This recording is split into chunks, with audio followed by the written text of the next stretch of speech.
process of copying genetic information from one strand of DNA into RNA is termed as transcription.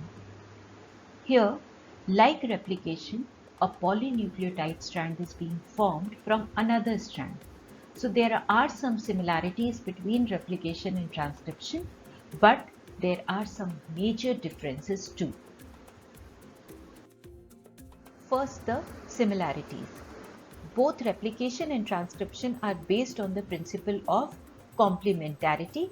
This means that if G is present in template DNA strand at a particular point, the RNA will have C at that point and so on till we come to A. In DNA, complementary base for A is T, but RNA does not has T. Instead, it has U. So wherever DNA strand has A, RNA at its complementary position will have to add U.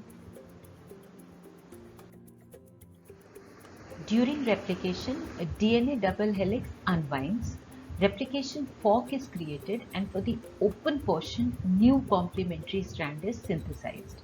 But here again there are two major differences. In replication, once the process starts, entire length of DNA is replicated or copied. But during transcription, fragments of DNA is transcribed into RNA.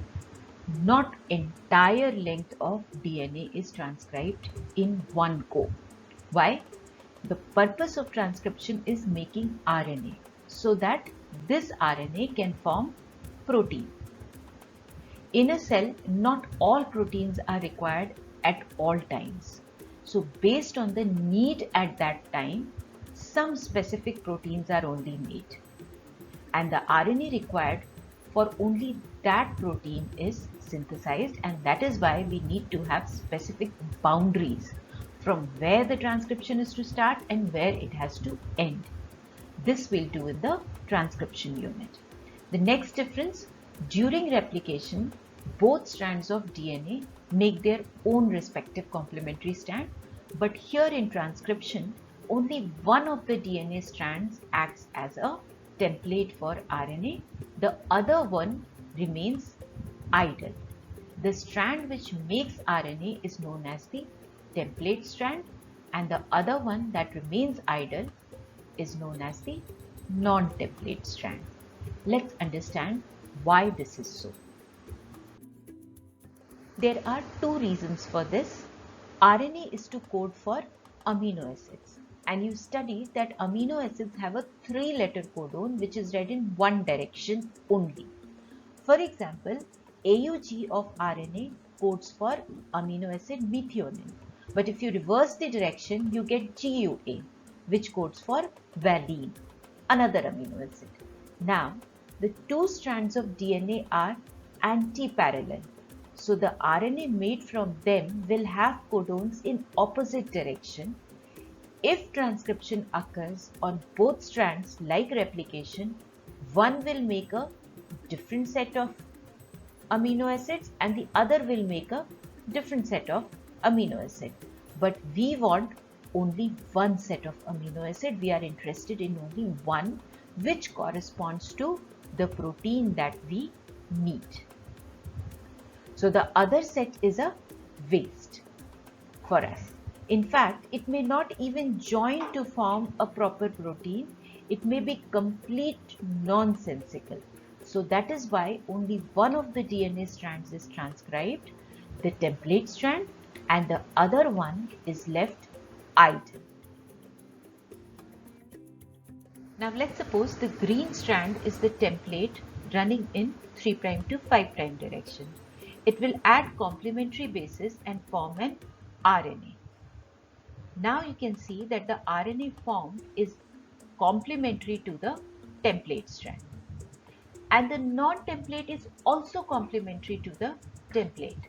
So we can conclude that non-template strand and RNA formed are same, except of course T is replaced by U.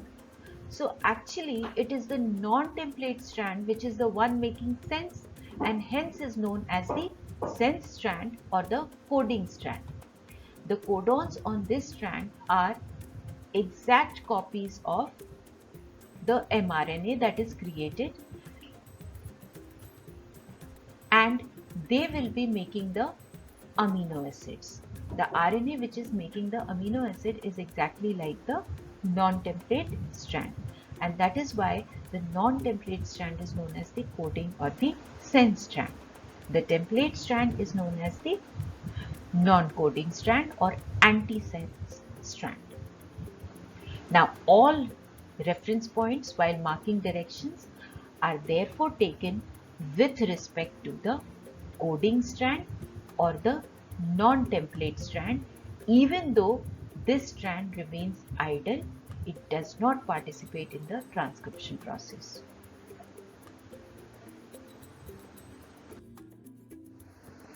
There's one more reason why only one of the DNA strand is transcribed.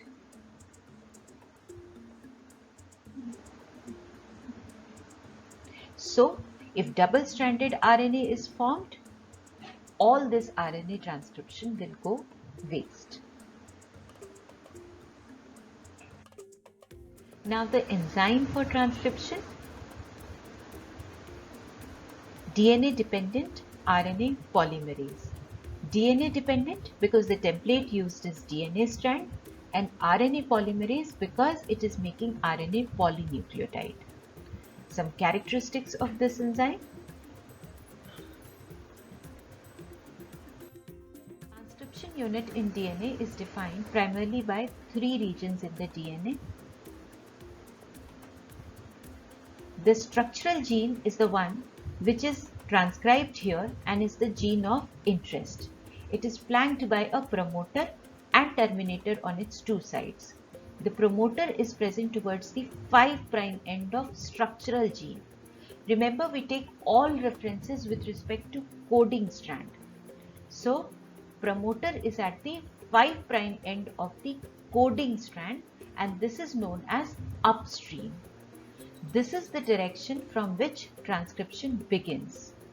Now, promoter is made of a set of sequences where the RNA polymerase, that is the enzyme, binds. And it is the presence of promoter in a transcription unit that also defines the template and the coding strand. If we switch the position with terminator, that is move the promoter to the terminator and vice versa, the direction of transcription can be reversed, and so the definition of coding and template strands could be reversed. Terminator is at the 3' end of coding strand or downstream. It defines the end of transcription. Before we proceed, a very important point. If structural gene is the one coding for RNA which will make protein, which in turn will determine a trait, can we define gene as the structural gene? Yes, we know that gene is present on the chromosome and is made of DNA. But how do we demarcate which portion of DNA can be considered as a gene? So, can transcription unit be used to define a gene, since it is coding for a unit of tRNA or mRNA? With this, we come to some very important terms with respect to definition of gene.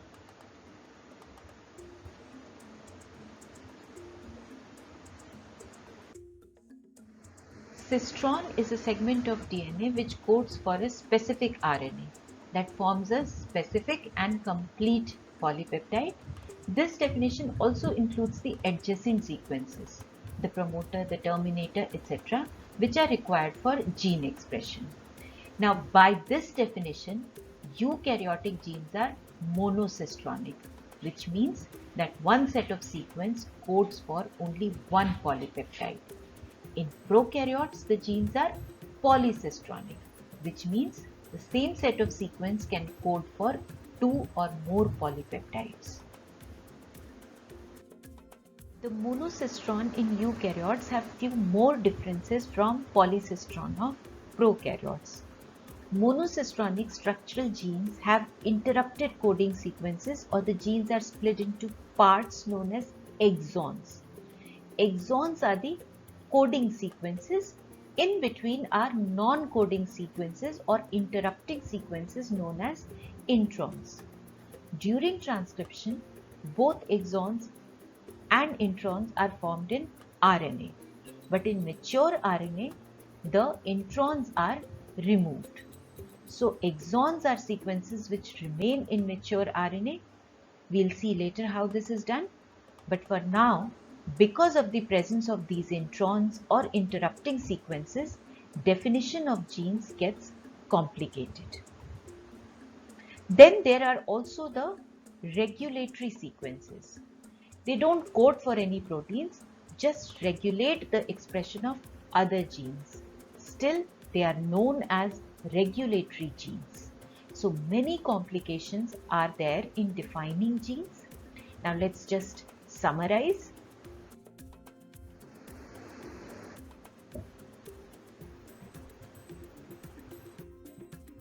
Since transcription is formation of RNA, before studying the process, a quick review of the types of RNA.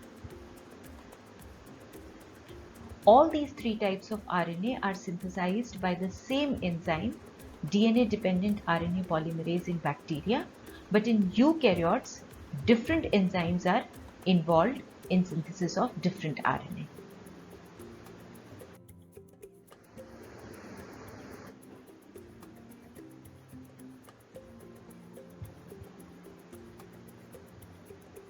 Before we study the process, an important question needs to be addressed. Enzymes are known to be highly specific. How is one enzyme able to catalyze all these three reactions: initiation, elongation, and termination in bacteria? The answer is that RNA polymerase takes help from certain factors. These factors associate with RNA polymerase as it performs specific tasks. For example, during initiation, an initiation factor or sigma associates with RNA polymerase. During termination, a termination factor rho associates. Once the task is done, these factors dissociate and are free to join other RNA polymerases.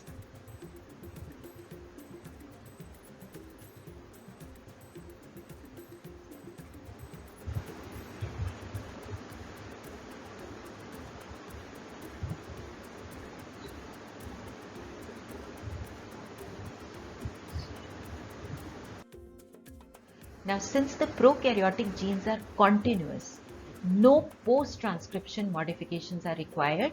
The RNA obtained here is the final mature RNA, and it is ready to go in cytoplasm for the next step of the process, that is protein synthesis. But this is not how it happens in eukaryotes. The situation here is a bit complicated. Besides the RNA polymerase seen in prokaryotes, there are three additional RNA polymerases. All these three have specific tasks assigned to them.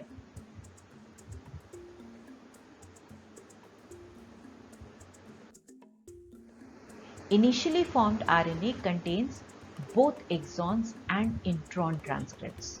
These are known as heterogeneous RNA, and these are non-functional. To make it functional, a three-step process is done.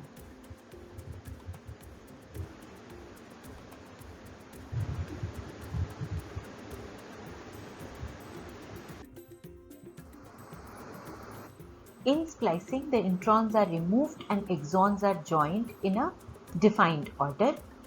Capping is the addition of an unusual nucleotide known as methyl guanosine triphosphate at the 5' end of heterogeneous RNA, and tailing, an adenylate residue or a poly A tail comprising of 200 to 300 A's are added at the 3' end in a template independent manner. and this is how the heterogeneous RNA is converted into the mature messenger RNA, and this is now ready to go to cytoplasm for protein synthesis. Introns are creating additional work for cell, yet we keep them. The reason is that introns have significant role in gene expression and regulation. They upscale or downscale the expression of genes, and they may even code for small or microRNA. If we remove the introns artificially, gene expression is lowered, which means that introns may have regulatory sequences that control the rate of gene expression. Capping and tailing are also significant because they protect the messenger RNA from degradation as it moves towards the cytoplasm, and initiation factors for translation, that is for protein synthesis, identify these special caps and tails.